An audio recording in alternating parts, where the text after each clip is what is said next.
El estudio de esta noche no es un estudio bíblico, es un estudio histórico y vamos a ver los 5 años más importantes en toda la historia de la Iglesia Adventista del Séptimo Día. Durante esos 5 años estuvimos más cerca de las puertas del cielo que en cualquier momento antes o después. Estábamos más cerca de una ley dominical nacional de lo que estamos hoy.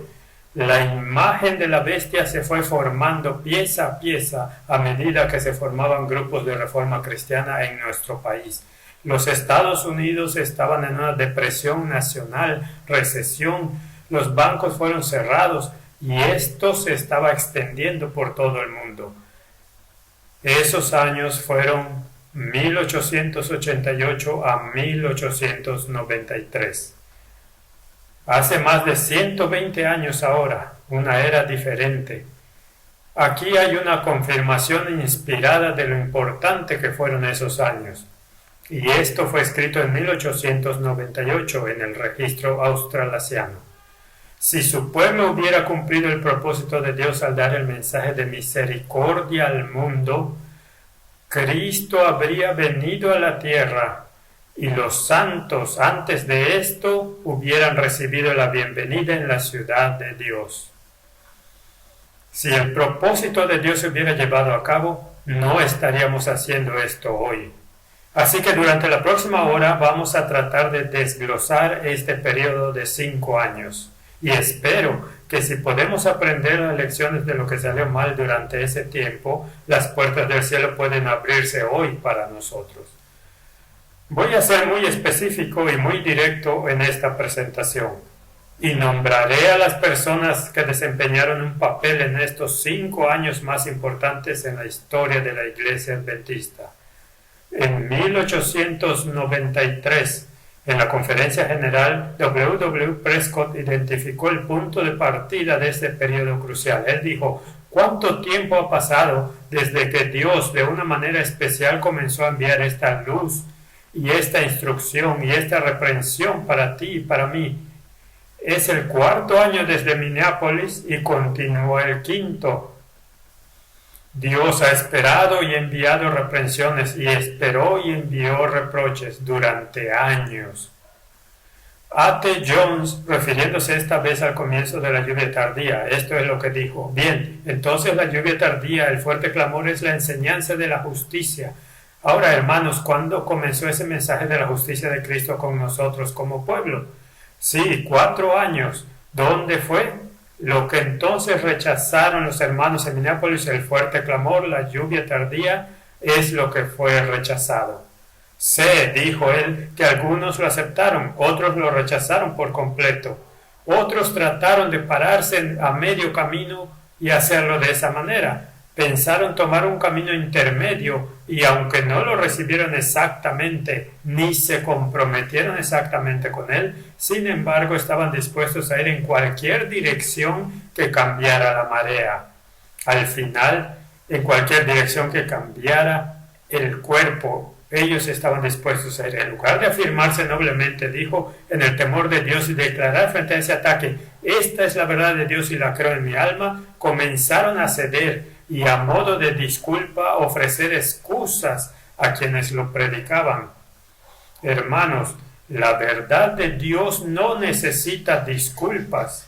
Todo lo que la verdad de Dios necesita es que ustedes y yo la creamos y la defendamos frente a todos los ataques que se puedan hacer contra ella, y que se sepa que ustedes están de parte de los mensajeros que Dios envía a predicar, porque Dios los envía con un mensaje.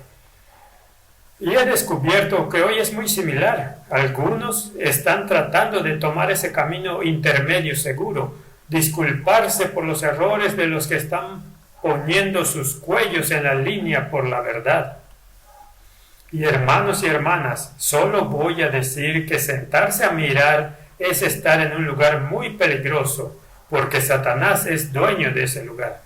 Debemos tener en cuenta las actitudes que prevalecieron en 1888. Milt Maguire relata los recuerdos de G.B. Starr de estos eventos en una carta, y esto es lo que recordó.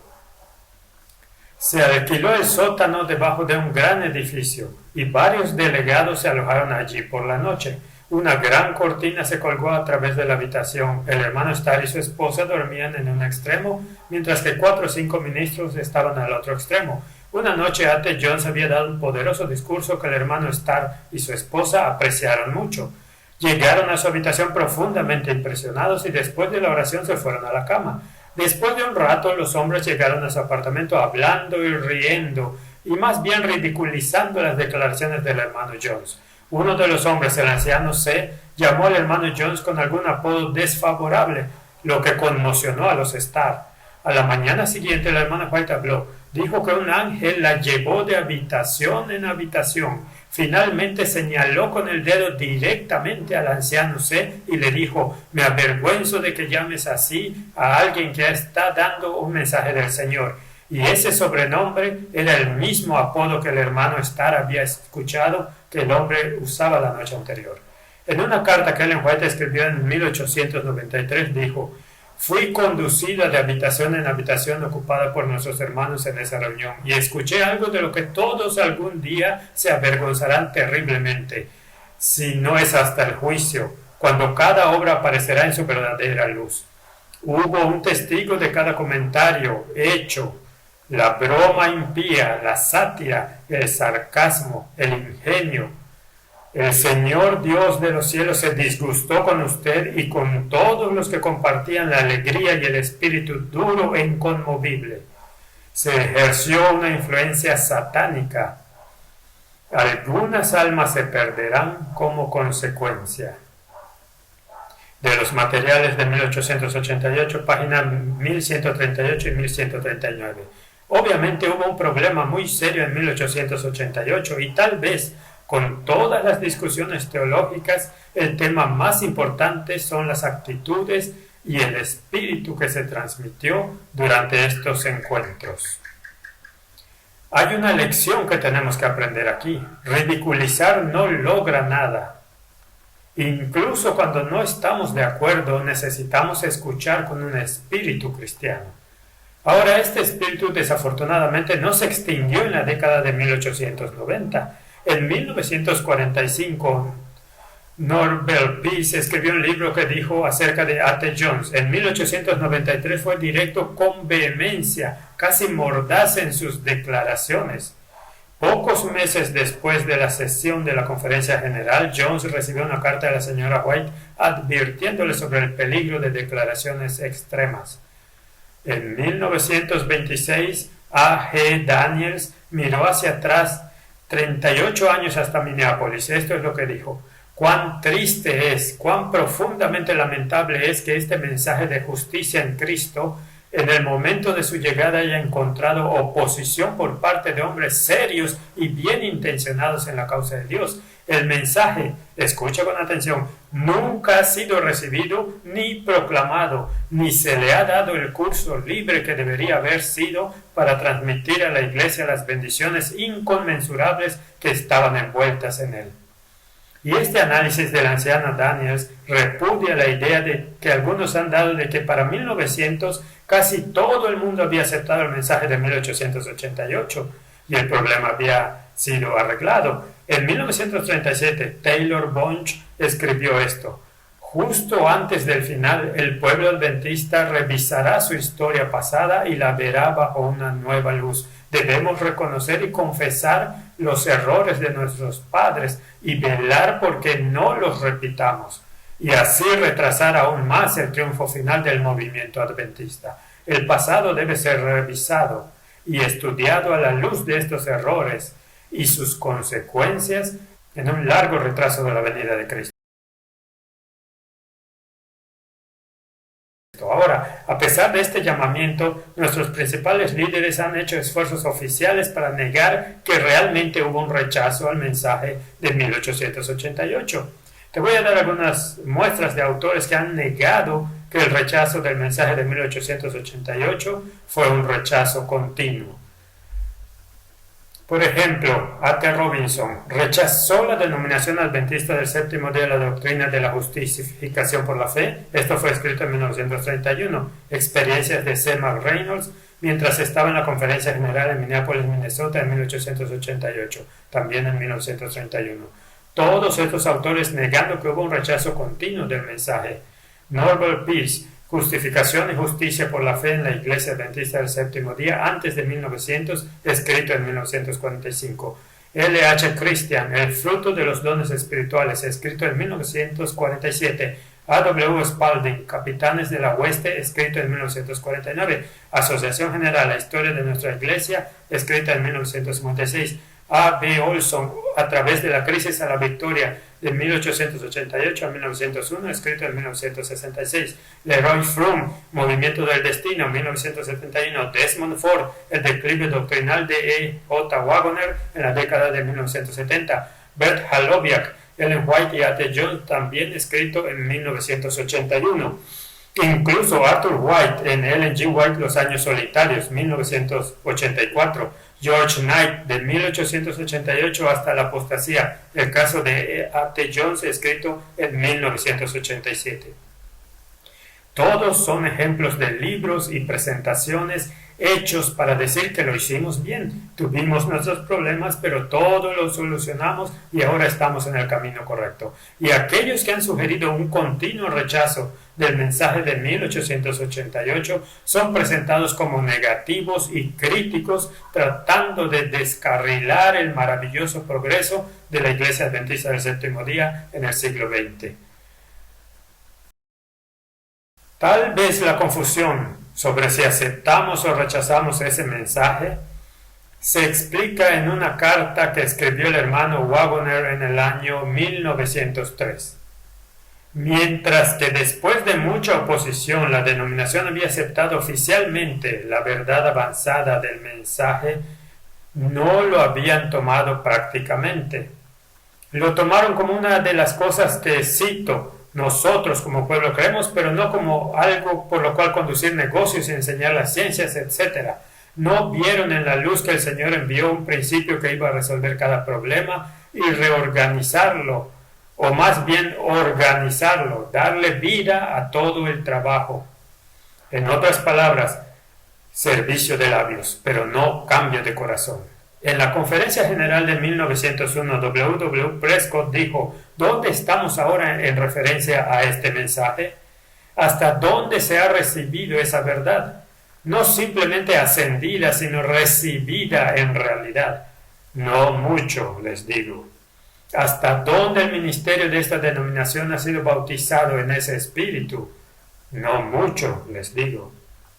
Durante los últimos 13 años esta luz ha sido rechazada y abandonada por muchos, y la están rechazando y volviéndose de ella hoy. Hoy aceptamos la doctrina de la justicia por la fe como una doctrina de la Iglesia, que somos salvos por gracia a través de la fe, pero ¿cuánto ha cambiado realmente nuestras vidas prácticas? ¿Somos hoy más compasivos a causa de eso? ¿Somos menos críticos a causa de eso? ¿Somos más corteses? ¿Somos más fieles a la palabra de Dios porque hemos sido cambiados por este mensaje? Hemos dicho oficialmente que sí, creemos, pero como veremos, seguimos negando el mensaje y denigrando a los mensajeros. En 1901, la Conferencia General estaba considerando algunos importantes cambios organizacionales y Prescott continuó. Dijo: el cambio que se necesita es un cambio completo de corazón. Cuando un cambio completo de corazón viene al ministerio de Dios, el poder que hay en eso barrerá todas estas cosas extrañas. No está en esta forma externa y plan de operación. Eso está bien, debería cambiarse. Pero si nuestras mentes están descansando en eso, el trabajo no se logrará de esa manera. Y creo que la preocupación de Prescott sobre los cambios organizativos externos que se realizan sin un cambio de corazón debe tenerse en cuenta cuidadosamente. Aunque tales cambios exteriores serían benéficos para la Iglesia en los años venideros, no respondieron a las condiciones subyacentes que detenían las promesas de Dios durante ese tiempo. Y creo que siempre nos ha resultado más fácil sustituir cambios organizacionales a la entrega del corazón. Eso ha sido muy típico entre nosotros. Aunque Ellen White, sí, ella apoyó completamente estos cambios organizativos realizados en 1901, fíjate lo que dijo en diciembre de ese mismo año, en lo que tuvo que ser una de las predicciones más desgarradoras que ella tuvo que hacer durante toda su vida. Recuerda, después de los cambios organizativos de 1901. Es posible que tengamos que permanecer aquí en este mundo por insubordinación muchos años más, como lo hicieron los hijos de Israel.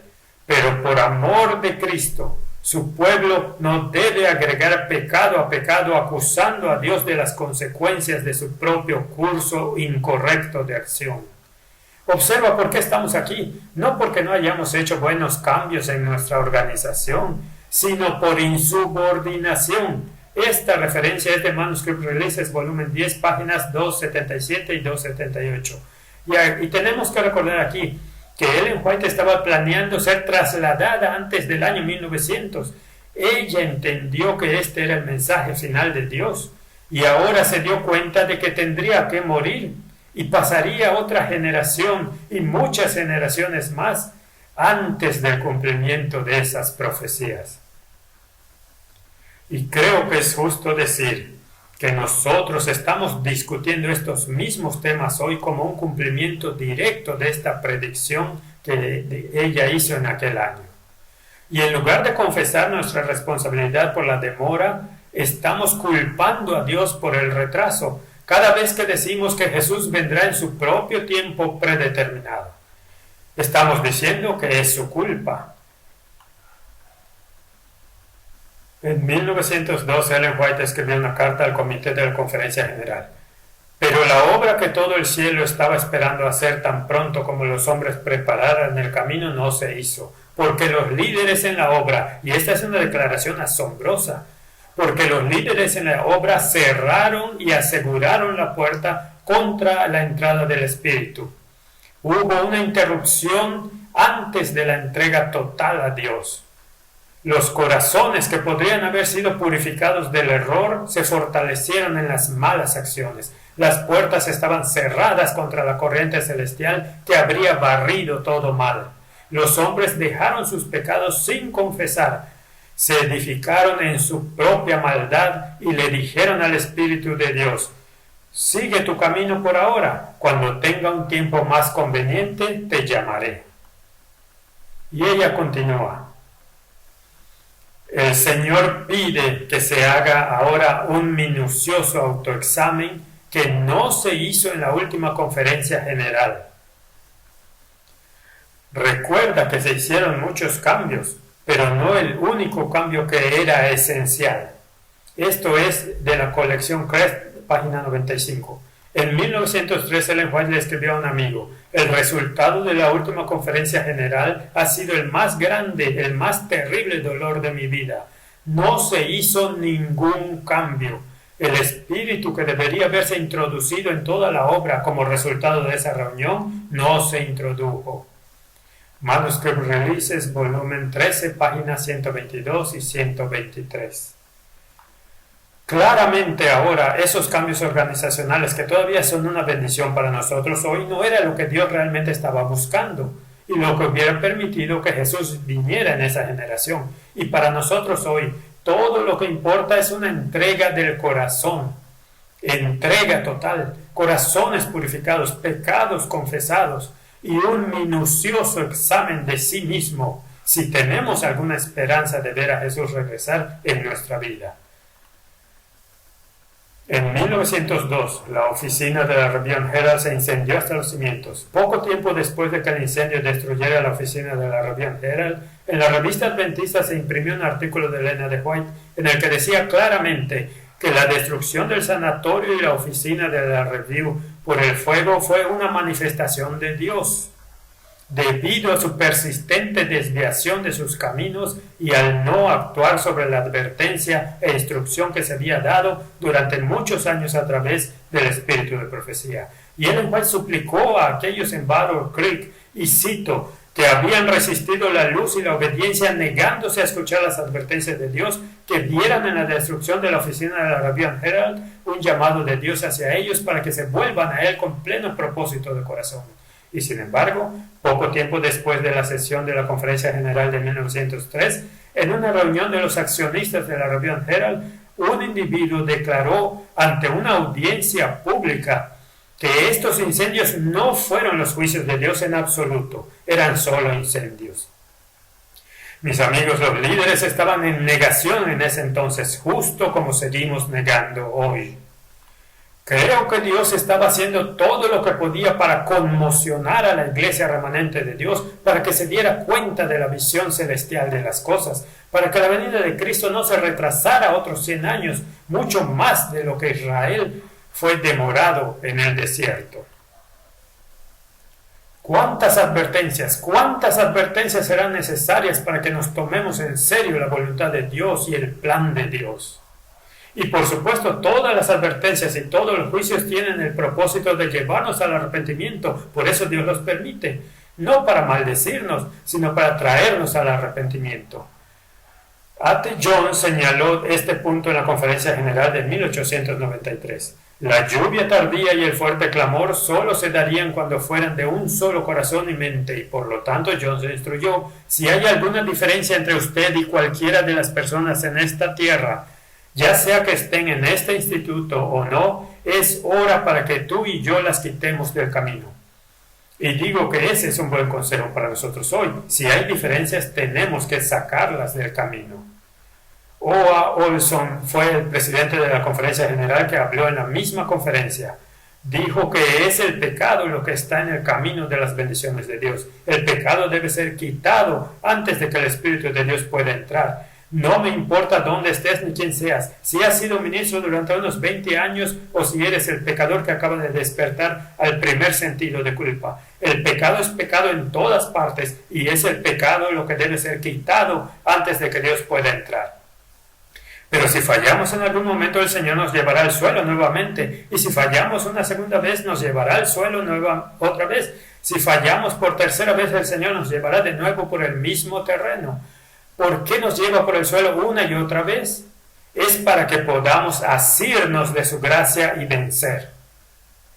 Fin de la cita. ¿Hay alguna duda de que Dios nos esté llevando de nuevo por el mismo terreno, incluso hoy, con la esperanza de que alguna generación se rinda en genuino arrepentimiento duradero y la demora pueda terminar? W. Prescott habló en la misma conferencia. Dijo: ahora soy perfectamente consciente de que hablo con gran sencillez y no lo digo sin pensar y orar. Digo que es hora de que seamos celosos y nos arrepintamos para que el derramamiento especial del Espíritu de Dios pueda venir sobre nosotros sin destruirnos. Si no hacemos de este asunto una cuestión de oración ferviente, digo que simplemente significa la muerte para ti y para mí. No podemos venir a esta asamblea, a este instituto y conferencia e ir día tras día de una manera tranquila. Es hora de que todos estén temblando fervientemente por la esperanza de la salvación de su propia alma. Les digo que podríamos ir y venir aquí semana tras semana, año tras año, y sin embargo no encontrar la mente de Dios con respecto a este tiempo. En 1895 Ellen White escribió esto: ¿hasta cuándo odiaréis y despreciaréis a los mensajeros de la justicia de Dios? Dios les ha dado su mensaje. Llevan la palabra del Señor, pero hay quienes desprecian a los hombres y el mensaje que transmiten. Se han burlado de ellos con ser fanáticos, extremistas y entusiastas. Permítanme profetizarles: a menos que rápidamente humillen su corazón ante Dios y confiesen sus muchos pecados, cuando sea demasiado tarde verán que han estado luchando contra Dios. Verán que estos hombres de quienes han hablado en contra han sido como señales en el mundo, como testigos de Dios. Entonces daríais el mundo entero si pudierais redimir el pasado. Continuad un poco más, ya que habéis ido rechazando la luz del cielo y estáis perdidos. Si rechazáis a los mensajeros delegados de Cristo, rechazáis a Cristo. Despreciad esta gloriosa oferta de justificación por la sangre de Cristo y de santificación por el poder purificador del Espíritu Santo, y no queda más sacrificio por los pecados. sino una espeluznante expectación de juicio y ardiente indignación. Materiales de 1888, 1341 y 1342. No creo que una advertencia más fuerte haya sido dada alguna vez por el Señor. No hay declaración más clara posible de que Jones y Waggoner fueron enviados por Dios para dar una traducción adecuada del mensaje. Y nos enfrentamos a la misma oposición a ese mensaje hoy. Mis amigos, ¿cómo se enfrentaba entonces? Como resultado de las fuertes represiones de Ellen White a los líderes de la Iglesia, era inevitable que las flechas de la crítica fueran también contra ella. En el año 1896, M.L. Andreasen era un nuevo converso a la Iglesia Adventista del Séptimo Día y fue invitado a participar en algunas discusiones de los protagonistas en un Union College, y esto es lo que escribió. Fue solo una cuestión de 8 años desde la famosa conferencia de 1888 en Minneapolis, y la conferencia fue frecuentemente el tema de discusión. Me asombró la libertad con la que hablaban de personalidades. Algunos de los líderes estaban esperando el día en que hubiera un cambio en la forma en que se dirigía la iglesia. No consideraban que el mensaje de Jones y Waggoner fuera el problema real. El verdadero problema era si a la hermana White se le permitiría invalidar a los hombres que llevaban la responsabilidad de la obra. Fue un intento de derrocar la posición del espíritu de profecía, y parecía que los hombres de la oposición se llevaron el día. Según lo interpretado por algunos, la conferencia de Minneapolis fue una revuelta contra la hermana White. ¿Y sabes que esto se convirtió en el verdadero problema? ¿Se le permitiría a Ellen White poder anular al líder de la iglesia? ¿Tenía ella autoridad profética? ¿O eran sus pruebas solo sus opiniones? Creo que esto fue idéntico a la forma en que los judíos trataban a Jeremías y Juan el Bautista. Ellen White reconoció lo que estaba pasando. Ella escribió en 1902, «No volveré a aparecer ante ustedes en nuestras reuniones generales a menos que el Espíritu de Dios me haya impresionado que debería hacerlo». La última conferencia general a la que asistí, que fue en 1901, les dio todas las pruebas que jamás tendrán en cualquier reunión que será convocada. Si esa reunión no le convenció de que Dios está obrando por su espíritu a través de su humilde siervo, es porque el candelero ha sido quitado de su lugar. Manuscript Releases, volumen 18, páginas 195 y 196. Esa es una acusación muy seria. En 1903, ella escribió esta conmovedora apelación.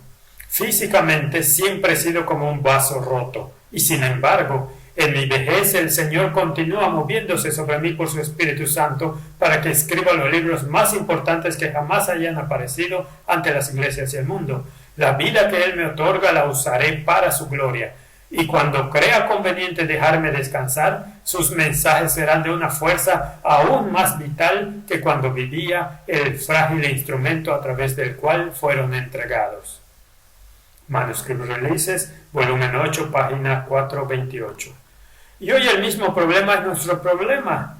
¿Realmente tenemos una voz profética hablando a nuestras conciencias o simplemente una mujer testaruda, anticuada, que quería que la iglesia siguiera su camino?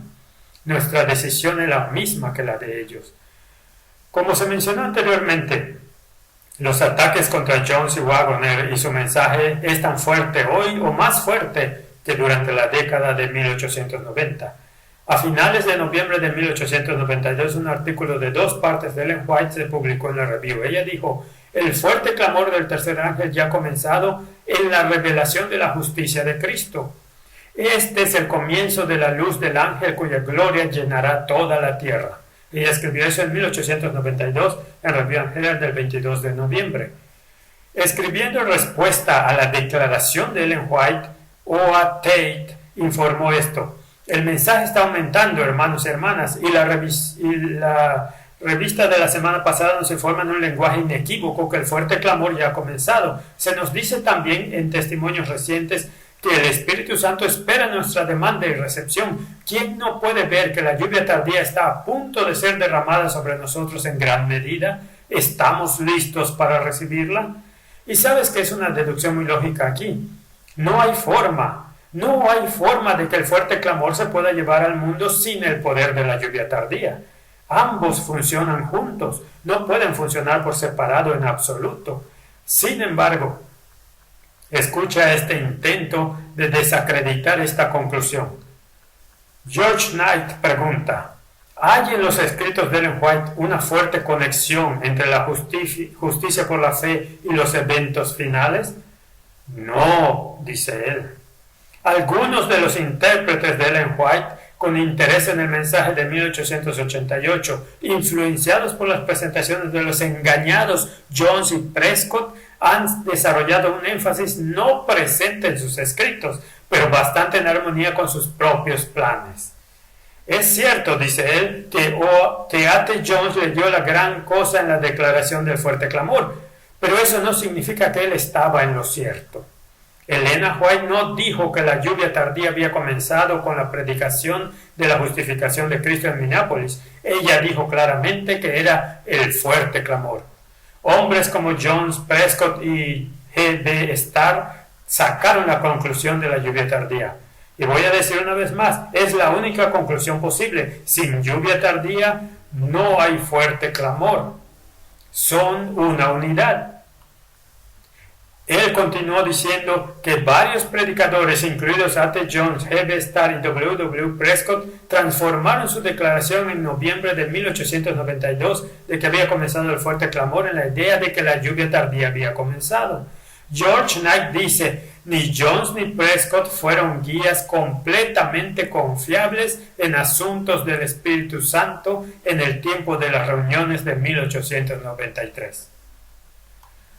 Otro ataque a Jones se basó en un error que cometió al respaldar las supuestas visiones de Anna Rice. Pero cuando Elena de White lo reprendió y le dijo que estaba equivocado, en realidad él lee su reproche en la iglesia y dijo, estoy equivocado. ¿Qué más podría haber hecho que eso?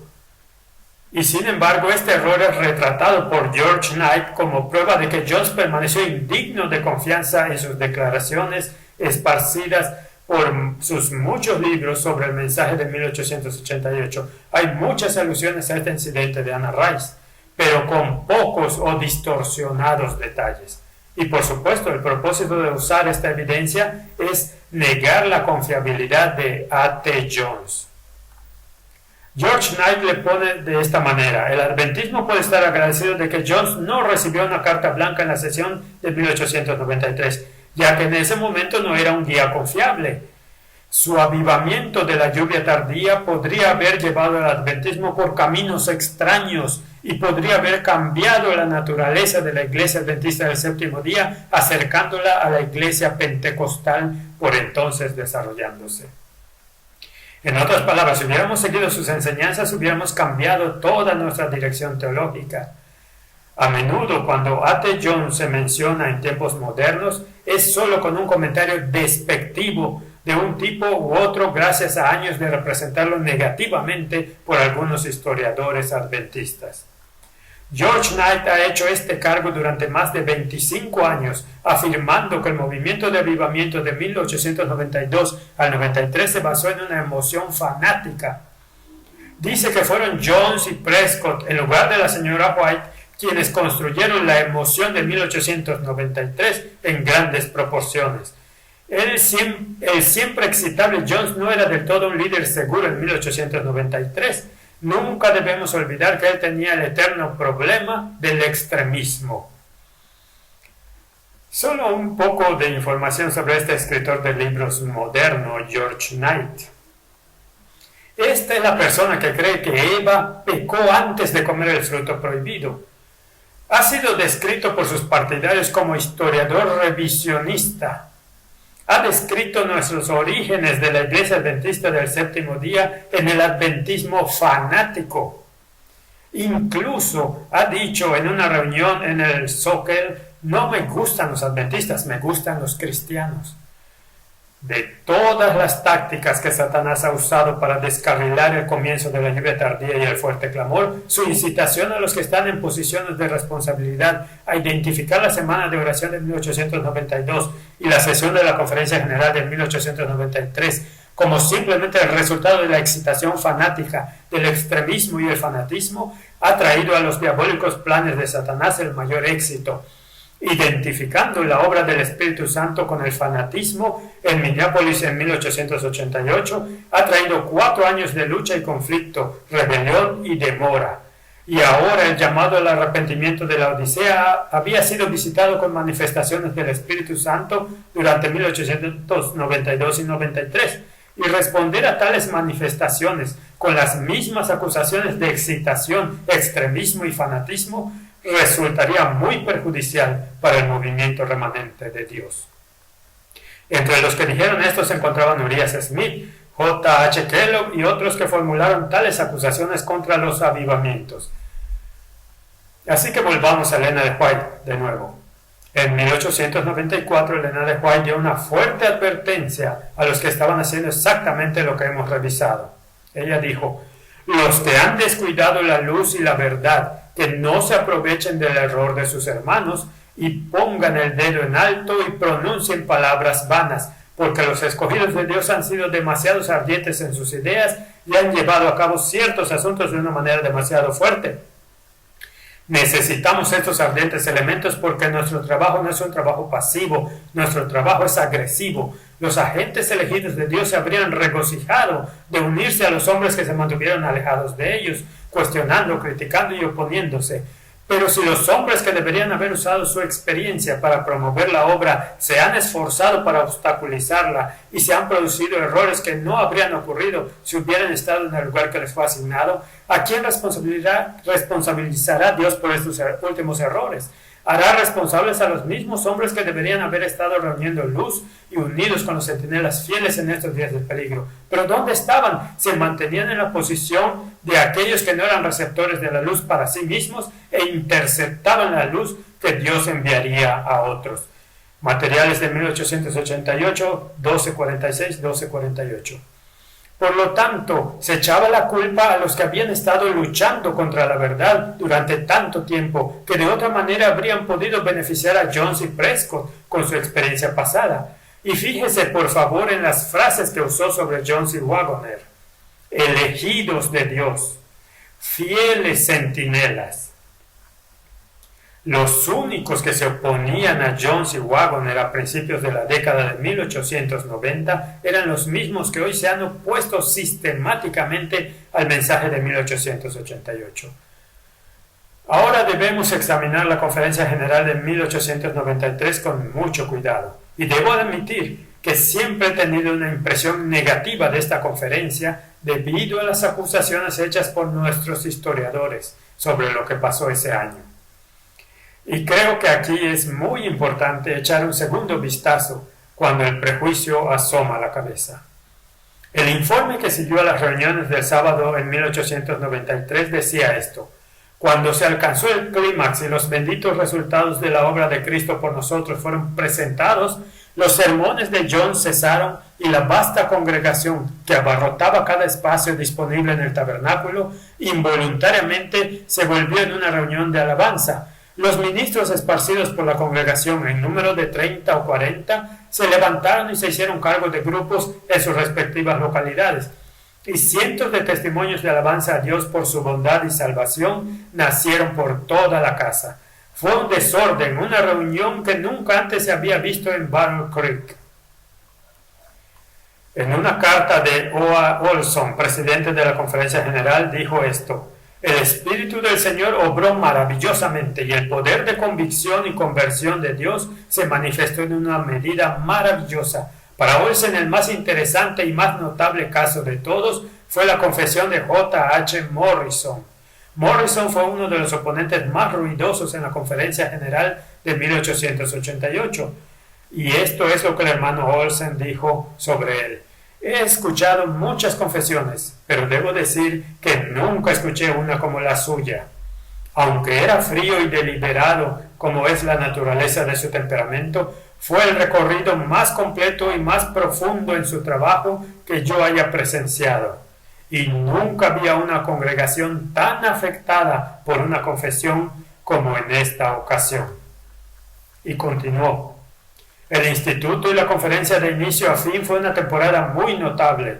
Nunca antes asistí a una reunión en ningún lugar como esta. La presencia del Señor parecía sentirse en una gran medida y en diferentes momentos el poder de Dios descansaba sobre la gente de manera muy marcada. Todo transcurrió con notable armonía y unidad.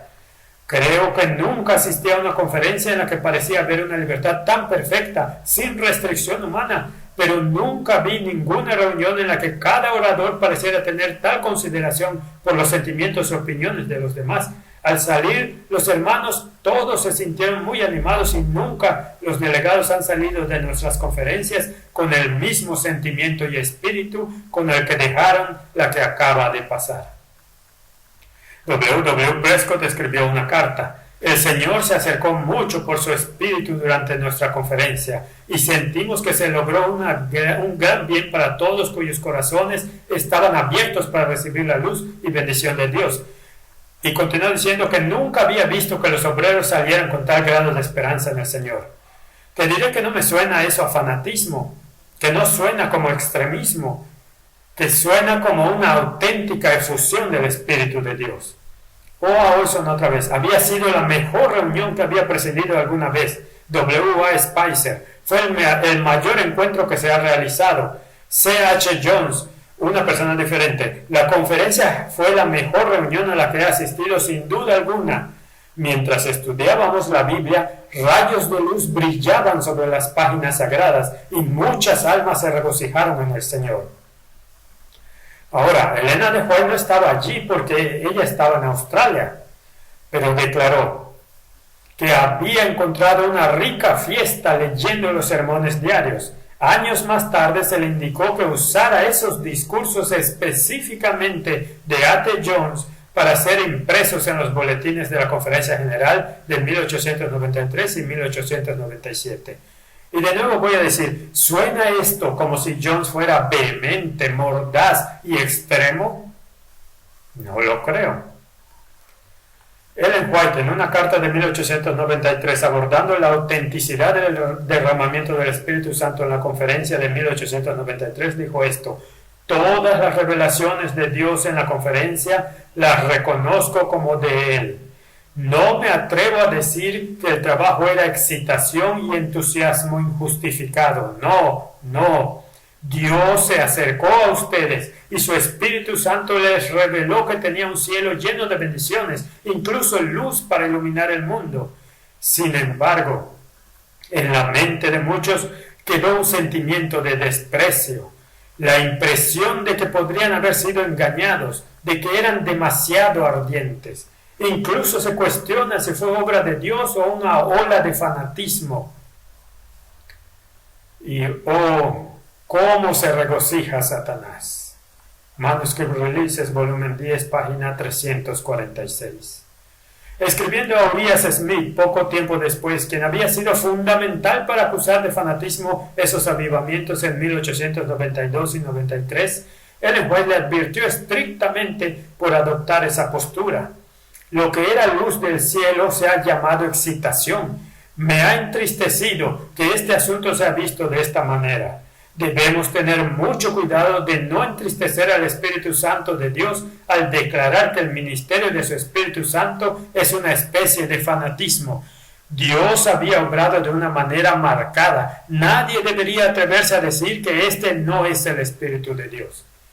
Y Ellen White le explicó a Smith que Satanás había llevado a muchos a caer en la tentación, que podía hacer sus sugerencias a muchas mentes de que la luz enviada desde el cielo era solo fanatismo y emoción. Llamarán a la luz oscuridad y la oscuridad será elegida en lugar de la luz. He tenido miedo, mucho miedo de que aquellos que sintieron los brillantes rayos del sol de justicia, porque no tengo ninguna duda de que recibieron el Espíritu Santo, pero ellos llegarán a la conclusión de que las bendiciones enviadas por Dios del cielo son un engaño. 1888, materiales 1210 a 1213. En 1844 escribió ella: El que acusa a la obra de Dios de causar excitación y la llama fanatismo, ciertamente se encuentra en un terreno peligroso. Están pecando contra el Espíritu Santo y como resultado de su resistencia se colocan donde no pueden reconocer el Espíritu de Dios. Review and Herald, 13 de febrero de 1894. Ellen White advirtió a aquellos que podrían cuestionar el buen trabajo del Espíritu Santo en Barrow Creek durante el año pasado y atribuirlo al fanatismo. Ella dijo: sé que el Señor ha obrado por su propio poder en Barrow Creek, que nadie intente negar esto, porque al hacerlo pecarán contra el Espíritu Santo. 1888 Materials, 1254 y 1255. Por lo que es muy claro que Elena de White apoyó el genuino avivamiento del Espíritu Santo durante 1893. 5 años después de 1888, en marcado contraste al prejuicio de los críticos, tanto entonces como ahora, al decir que todo esto era un asunto de excitación. Durante las reuniones ministeriales antes de las conferencias de 1893, S.N. Haskell hizo la conexión obvia entre el fuerte clamor y la lluvia tardía. Él dijo: este es el derramamiento del Espíritu de Dios, es el fuerte clamor del mensaje del tercer ángel. A.T. Jones agregó esto: oraciones ascienden a diario. ¿Están las tuyas entre ellas? ¿Están las mías entre ellas? Va a llegar el día en que la última oración que será necesaria para traer esa bendición habrá ascendido. Entonces, ¿qué? Vendrá. El diluvio estallará y derramará el Espíritu Santo como el día del Pentecostés. Así que, mis amigos, lo que puedo decir, 1893 fue un intento total de los que asistieron a esta conferencia general para ver el cumplimiento de las promesas de los últimos días, para impulsar el fuerte clamor a todo el mundo. G.C. Tini informó a los de Australia y Nueva Zelanda que fue la maravillosa manifestación de la bendición de Dios desde el principio y aumentando en poder hasta el final. Nunca hemos tenido el privilegio de asistir a reuniones como estas. El Consolador vino a convencer de pecado, de justicia y de juicio. Teddy informó que los estudios bíblicos por Haskell, Jones y Prescott sacaron a relucir mucha luz sobre la palabra sagrada, y la recepción de esa luz aumentó la alegría en los corazones de aquellos unidos en el estudio. Con profunda humildad los sentimientos incorrectos fueron confesados, y corazones que habían estado distanciados se unieron en el más estrecho de los lazos. Y Teddy entonces ahora podría afirmar sin disculpas: hemos llegado al tiempo de la lluvia tardía y el tiempo en que el Señor le dice a su pueblo: levántate, resplandece, porque ha llegado tu luz y la gloria del Señor ha nacido sobre ti. Y por eso voy a repetir: nada de esto suena a extremismo o fanatismo, sino más bien como el comienzo del cumplimiento de las predicciones proféticas finales, si se permite que continúen. Con esto en mente, repasemos una vez más la clara declaración de 1898 de Ellen White en El deseado de todas las gentes, 586, párrafo 2. Si la Iglesia de Cristo hubiese hecho su obra como el Señor le ordenaba, todo el mundo habría sido ya amonestado y el Señor Jesús habría venido a nuestra tierra con poder y grande gloria. Por lo que mi conclusión es bastante simple. El periodo de 5 años entre 1888 y 1893 marcó el punto más alto en los 150 años de historia de la Iglesia Adventista del Séptimo Día. Estábamos más cerca de las puertas del cielo en ese momento que en cualquier momento, antes o después. La experiencia del fuerte clamor y la lluvia tardía casi sucedió con el cumplimiento inevitable de las predicciones de las leyes dominicales y el cierre de la gracia y las 7 últimas plagas. Entonces, ¿qué pasó? ¿Por qué todavía estamos aquí celebrando este seminario? 1893 fue seguido por la oposición, por la crítica, por la desunión, y deslizándose muy rápidamente de vuelta a la apatía de la Odisea, haciendo lo mejor que pudimos, que nunca será lo suficientemente bueno. Y el siglo siguiente trajo compromiso y desobediencia absoluta, en nuestro trabajo médico, en nuestras instituciones educativas y en nuestra obra editorial. Y a mitad del siglo nos acercamos a los cristianos evangélicos para ganar algo de respetabilidad y comprometimos el fundamento más básico de la fe cristiana, el Evangelio de Jesucristo. Y unos años después estábamos cuestionando la verdad del santuario y nuestra comprensión de cómo los eventos de los últimos tiempos reivindicarían a Dios en la gran controversia. Cuando algunos empezaron a reconocer lo que realmente había pasado entre 1888 y 1893 e instaron a volver a estudiar cuidadosamente aquellos mensajes de preparación para la traslación durante esos años, la oposición total y el asesinato del carácter de los hombres de esa época provienen de nuestros principales historiadores y teólogos de nuestro tiempo, en libros, en reuniones campestres, en presentaciones y seminarios que nos regresan de nuevo al sueño de la Odisea. Y ahora estamos reducidos a proclamar en voz alta nuestro crecimiento en el hemisferio sur. Estamos orando por avivamiento, estamos viendo lo que está haciendo el Papa, mientras hacemos todo lo posible por ignorar los mensajes que iban a prepararnos para recibir la lluvia tardía en 1893. Y mis amigos, si tenemos alguna esperanza de ver las puertas del cielo abiertas para nosotros pronto, en cualquier momento, debemos humillar nuestros corazones, debemos recibir estos mensajes en nuestros corazones sin importar el ridículo y el rechazo que podamos enfrentar. Debemos hacer las confesiones que tienen que ser hechas. Debemos hacer los cambios de corazón. Si estás interesado en profundizar más en esta breve presentación, te recomiendo que obtengas un libro por Ron Duffield llamado Herido en la casa de sus amigos. Un título muy significativo. Herido en la casa de sus amigos. Que Dios nos dé el coraje para ser la última generación en vivir bajo el plan de Satanás para arruinar este planeta y nuestras vidas. Oremos. Padre, que podamos encontrar en esta experiencia algunas lecciones que necesitamos aprender desesperadamente. Y siempre se trata más de un cambio de corazón que de cambios externos. Que no se trata de cuotas y sistemas, sino que es la rendición del corazón y las confesiones lo que hay que hacer. Que el pecado debe ser eliminado de nuestras vidas en todas formas por tu Espíritu Santo y que no demoremos tu venida un año más. Lo suplico en el nombre de Jesús. Amén.